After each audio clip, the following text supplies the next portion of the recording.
1553년 크로멜의 아일랜드 정복 이후 1845년 감자 대기근까지 당시 아일랜드의 사회는 상당히 비관적이었습니다.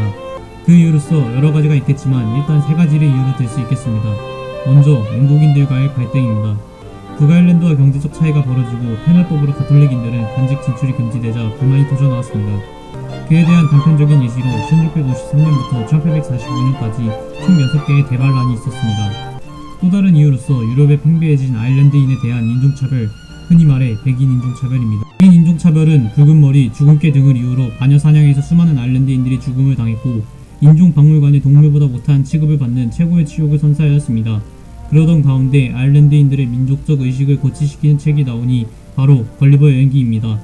걸리버 여행기의 저자 조너선 스위프트는 영국인 부모 사이에 더블린에서 태어난 영국인이지만 그가 보고 자란 영국의 식민 정책들은 후에 큰 영향을 끼치게 됩니다. 조너선 스위프트는 걸리버 여행기를 통해 다양한 풍자를 하였는데 영국을 풍자한 대표적인 에피소드는 라프타 마을 에피소드를 통해 영국을 신랄하게 비판하였습니다. 그리고 드디어 그것이 등장합니다. 1845년에서 1849년까지 지속된 대기근은 약 100만 명 이상이 불조림으로 사망하였고 또 다른 100만 명 이상이 신대륙으로 이주한 이 대기근은 아일랜드 역사에 큰 파문을 불러왔습니다. 대기근 이전의 아일랜드 사회에서 감자가 얼마나 많이 재배되었는지를 보여주는데 감자는 전체 작물의 생산량 가운데 약 3분의 1의 비중을 차지하고 있었습니다. 그렇다면 감자가 아일랜드에서 주요 재배 작물로 자리잡고 주식이 되었던 원인은 무엇이었을까요? 아일랜드는 감자를 재배하기에는 채적지였기도 했고 감자가 주는 혜택이 많았으므로 감자가 언제까지나 악마의 열매로서 남길 수만은 없었습니다. 물론 유럽의 다른 나라들도 감자에 적합한 토양과 기후와 생장 조건을 어느 정도는 갖추고 있었습니다. 그러나 아일랜드가 다른 나라와 달랐던 점이 있었습니다. 감자는 분명히 아일랜드에서는 기후적인 이유뿐만 아니라 사회적 요건에서도 다른 곡류작물에 비해서 상대적 이점이 많았습니다. 농업 인구의 절대 다수가 소작인이었던 아일랜드 사회는 실직, 빈곤, 인구 과잉, 토지 부족으로 인한 만성적인 식량 부족을 겪고 있었습니다. 대다수 수확물을 지대로 내고 난 이후 그들은 지대를 내고 남은 식량으로 다음 수확기까지 연명해야만 했습니다. 감자는 이러한 아일랜드의 식량 문제를 해결할 수 있는 중요한 발견이었습니다.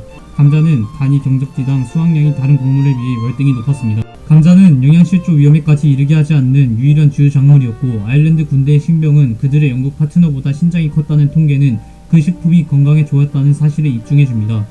18세기의 아일랜드에서는 값싼 쟁기라도 가격이 40실링이나 나갔고 이것은 1년치 소작료에 해당하는 금액이었습니다. 때문에 농부들 대다수는 쟁기 없이 농사를 지을 수밖에 없었는데 감자 경작은 쟁기가 없어도 가능했다는 것도 감자가 아일랜드에서 주식으로 자리 잡는 데 큰 몫을 차지하도록 했습니다. 감자는 매년 300만 명을 먹일 만큼 충분했고 때때로 대주와 가금류에게도 중요한 사료로 제공되었습니다. 18세기 후반과 19세기의 급속한 인구 증가와 관련하여 대기근의 원인이라고 말하고 있습니다. 아일랜드인들이 감자에 지나치게 의존하였고 조온에 의해 급속히 인구가 증가하였고 그 상황에서 식량 공급에 차질이 생길 경우 어떠한 대비책도 없었으며 대기근을 피할 수 없는 상황이었습니다. 1732년 아일랜드의 인구는 220만 명에서 300만 명이었습니다. 그러나 1791년에는 420만 명에서 480만 명으로 거의 2배가 늘었고 1841년 820만 명에서 840만 명으로 또다시 2배로 늘어났습니다. 이렇게 반세기마다 인구가 2배씩 늘어나는 것은 어떠한 시대를 살펴보아도 전무후무한 사건이었습니다. 게다가 이런 현상은 감자가 아일랜드인들의 가장 중요한 식품으로 대두되고 있을 때 발생했다는 점을 눈여겨볼 필요가 있습니다. 물론 감자를 주식으로 함으로써 인구가 증가했다는가는 파악하기에는 어려운 감이 있습니다만 이렇게 아일랜드가 망해가는 와중에 영국의 대처는 미흡했습니다. 복구 비용으로 GDP의 약 0.5%가 책정되었는데 그마저도 반 이상을 아일랜드인의 차관으로서 해결하였습니다. 대재앙치고는 터무니없는 대처였습니다. 결국 아일랜드인들은 섬을 떠나기 위해 영국에게 배를 요구하였습니다.